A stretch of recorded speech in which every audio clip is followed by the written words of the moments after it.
ရွေးကောက်ပွဲကဒီမိုကရေစီကိုဆောင်ကျဉ်ပေးသလားဆိုတဲ့အကြောင်းအရာကိုတင်ဆက်ပေးချင်ပါတယ်။2009ခုနှစ်ကအာဖရိကတိုင်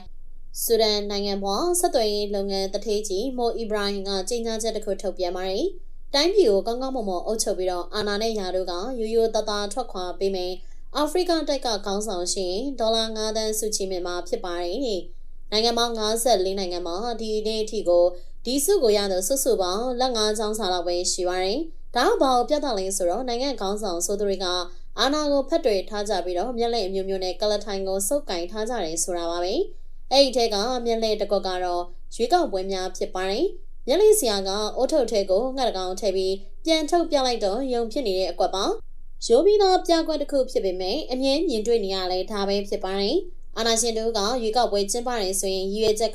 ကသူ့ကြိုးမြတ်အတွက်ပါပဲ။နိုင်ငံတကာကရွေးကောက်ပွဲတော်တော်များများမှာပြည်သူတွေကအပြေပါထွက်မယ်ဆိုတာသိပြီးသားပါ။အုတ်ထုတ်ထဲကိုငှက်ထည့်ပြီးတော့ရုံကိုပြန်ဆွဲထုတ်လိုက်တာကိုလူတိုင်းမြင်မှုထားကြသလိုပါပဲ။ဒီလိုရွေးကောက်ပွဲတွေရဲ့ရလက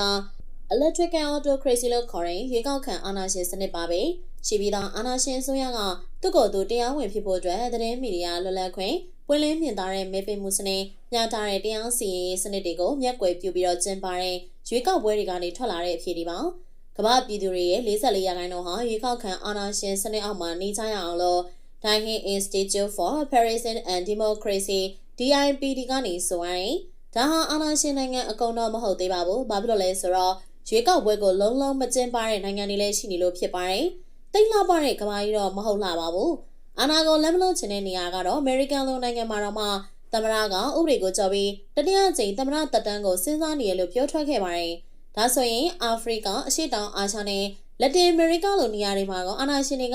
ဖင်းနဲ့ကလထိုင်ကတ်ထားဖို့ကိုတွန်းနေသိမ့်တန်လေးတန်နဲ့ပြင်းအောင်ပြင်းသေးတယ်ဟေးလို့អော်ကြပါတယ်။ Clay Center ရဲ့ data တွေက1945ခုနှစ်နဲ့2024ခုနှစ်အကြားနိုင်ငံပေါင်း140မှာအာဏာသိမ်းမှုတွေအကြိမ်ကြိမ်ဖြစ်ခဲ့ပါတယ်။အဲ့ဒီအချိန်မှာဘိုလီဗီးယားက48ကြိမ်၊ဆူဒန်က32ကြိမ်၊ဗင်နီဇွဲလားက24ကြိမ်၊ဆီးရီးယားက23ကြိမ်နဲ့အသီးသီးပန်းဝင်ခဲ့ကြတာပေါ့။အာဏာသိမ်းပြီးတော့တက်လာတဲ့သူတွေကတော့အကြောင်းနှစ်ချက်ကြောင့်ရွေးကောက်ပွဲကိုကျင်းပကြတယ်လို့ How to Set and Crew Electoral and Crew Recommendation စာတမ်းမှာစီးရီးသူတို့ကဆိုပါတယ်ပထမချက်ကတော့သူအာဏာသိမ်းတာကိုတရားဝင်အောင်လုပ်တာဖြစ်ပြီးဒုတိယချက်ကတော့သူတို့ပဲဆက်ပြီးတော့အုပ်ချုပ်တဲ့နေဆိုတာကိုတရားဝင်အောင်ပြုလုပ်ဖို့ဖြစ်ပါတယ်။အီဂျစ်နိုင်ငံမှာ2013ခုနှစ်တုန်းကရွေးကောက်ခံသမ္မတ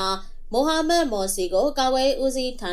LCC ဦးဆောင်တဲ့စစ်တပ်ကအာဏာသိမ်းပါတယ်။2014မှာရွေးကောက်ပွဲပြုလုပ်ပေမဲ့တရားမျှတမှုရှိဖို့လို့နိုင်ငံတကာကဆိုကြပါတယ်။ရွေးကောက်ပွဲပြီးမှတော့ဗိုလ်ချုပ်ကြီး LCC ကနေသမ္မတကြီး LCC ဖြစ်လာတော့တာပါပဲ။2018နဲ့2023လောက်ခဲ့တဲ့ရွေးကောက်ပွဲတွေမှာတော့အတိုက်အခံပြိုင်ဘက်တွေကိုနိုင်ငံရေးလှုပ်ခွင့်ပဲ့ဖြတ်ပြီးချန်နယ်ဖွဲ့တွေကရွေးကောက်ပွဲတွေကိုတပိတ်မှောက်ကြလို့လူသားလေးအနိုင်ရခဲ့ပါတယ်။ CC တို့အခုထိပြုံးပြီးတော့အုပ်ချုပ်နေစေပါပဲ။မျက်လည်အနေနဲ့ပြောရမယ်ဆိုရင်အုတ်ထုတ်ထဲကိုမော်စီကိုထည့်ပြီးတော့ပြန်ဆွဲထုတ်လိုက်တော့ CC ထွက်လာတာပါပဲ။သူတည်တနာပြုလုပ်မှုတွေရရွေးကောက်ပွဲရဲ့မျက်လည်ပြပြီးတော့အာဏာဆုပ်ကင်သူတွေအာဏာရှင်တွေကပိုတက်တန်းရှိပါတဲ့။လက်စီထဲမှာတော့ကမ်ဘောဒီးယားကဟွန်ဆန်ရဲ့သားများကုမ္ပဏီလီမိတက်ကိုမြင်အောင်ပြီးပါရင်ရွေးကောက်ပွဲပြီးတဲ့အခါမှာအာဏာရှင်များကဒီမိုကရေစီဆိုင်ရာပြုပြင်ပြောင်းလဲရေးတွေပြုလုပ်မယ်လို့အမြဲလိုပြောလို့ရှိကြတာပေါ့။ရွေးချယ်ချက်ကတော့သူတို့ဟာတရားဝင်ကြောင်းနိုင်ငံတကာကတိမှတ်ပြုစေချင်လို့ပါပဲ။အကူအညီတွေရဖို့နဲ့အနေထားချောင်ဖို့ပါပဲ။သတင်းမီဒီယာတွေကိုနိုင်ငံရေးကိုမထိပါရင်လွတ်လပ်ခွင့်ပေးမယ်လို့ပြောပြီးတော့နိုင်ငံတကာကိုဖျားအောင်လေးရှိတယ်။နိုင်ငံတော်ဆိုတာဘာလဲလို့သွားမေးရင်တော့ထိတ်ဆုံးကဆရာသမားကနိုင်ငံတော်ဆိုတ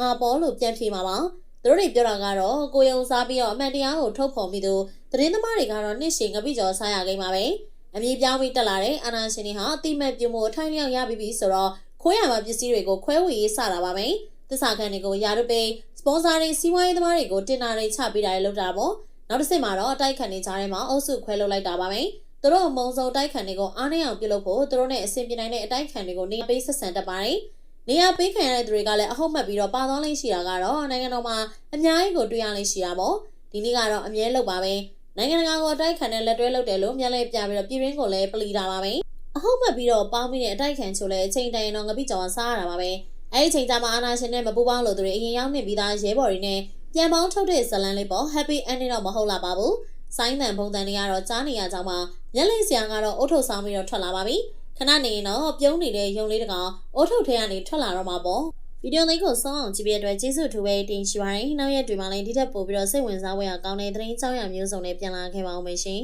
။